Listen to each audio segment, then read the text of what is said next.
If you have brain, if you have heart, you can make everything possible. From my understanding, brain is the place where you hold the knowledge, education, training. The heart is the place where you hold the wisdom. And IQ is the brain and EQ is the heart. If you have a strong EQ, you may be easy to be successful, but people like you. You have a value, you have a friendship, you have trust. But if you have great IQ, it's very difficult for you to fail quickly. A lot of people easy to get success, but losing very quickly. That's because they don't have enough IQ. When IQ and EQ connected, that means when brain and heart connected, that is the knowledge and wisdom connected, that is called innovation. And I believe that if you want to be successful, you should have the good EQ. If you don't want to fail quickly, you should have IQ. But if you want to be respected, you should have LQ, the Q of love. The most precious resource in the world is not oil, it's not the gas, it's the human brains. Most of innovations, not because they want to, because they were forced to. Israel, there's no water, no oil, no resources. And most people innovate for success. And I find Israel people innovate for survive. People say, Jack, you are amazing. How could you make such a huge investment in 9 years ago to develop cloud computing?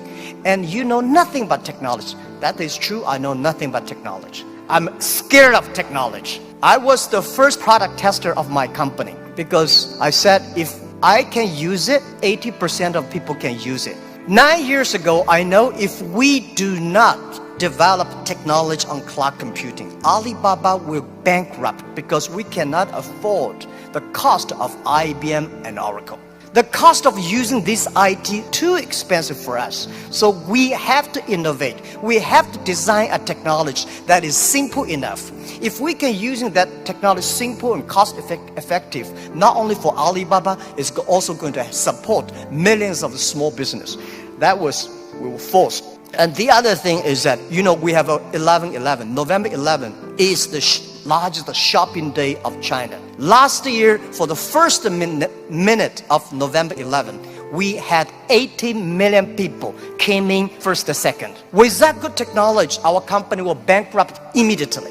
We sold more than $24 billion last year for one day. This year, we don't know how much we will sell for one night. It's the technology behind it. So we were forced to do that.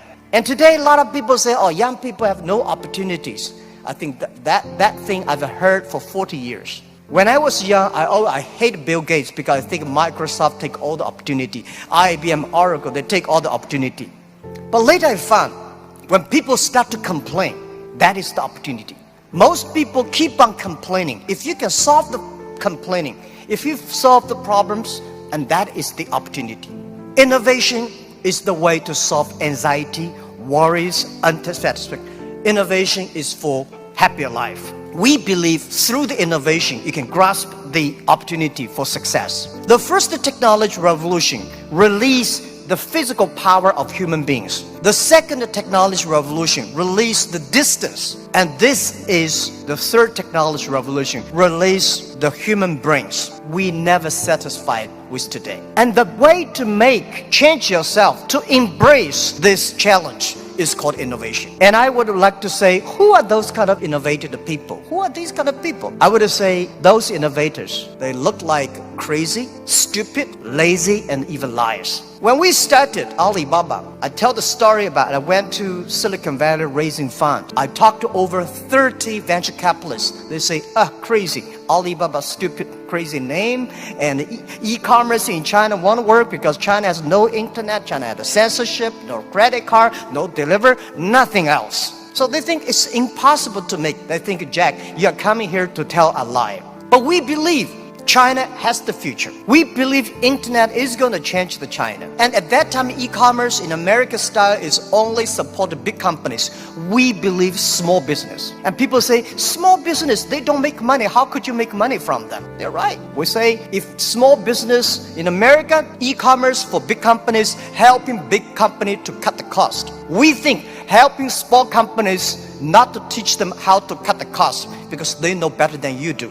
You should help them how to make the money. And washing machine. A lot of things are designed for lazy people. People don't want to wash, they have a washing machine. People don't want to climb, they have the elevators. So innovative people are believers.